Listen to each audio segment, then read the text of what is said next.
Every 5 years, the Johnson City Central School District performs a building conditions survey that determines actions needed to repair, replace, or create space.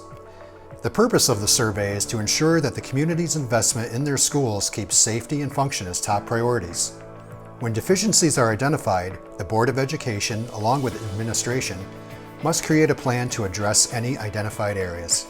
While facility maintenance is an everyday occurrence in our district, the board has pinpointed areas that need to be addressed at the high school.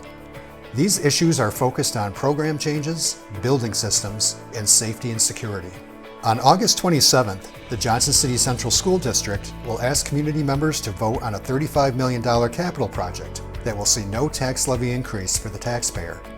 The proposed project will address restructuring the high school's special education area for improved student space, renovating the high school's auditorium stage and facade, reconstructing the high school counseling office, student and staff bathrooms, and the high school's main office, including an integrated secure welcome center, reconstructing the high school's food serving area, as well as renovating the cafeteria and dish room for improved efficiency of space, reconstructing the pool, including dedicated seating areas for spectators, placing artificial turf on the baseball and softball field, as well as addressing drainage and replacing fences and backstops, renovating the high school's small gymnasium on the second floor, including renovations to the boys' second floor locker room, as well as resurfacing portions of the high school roof to ensure continued protection from the weather.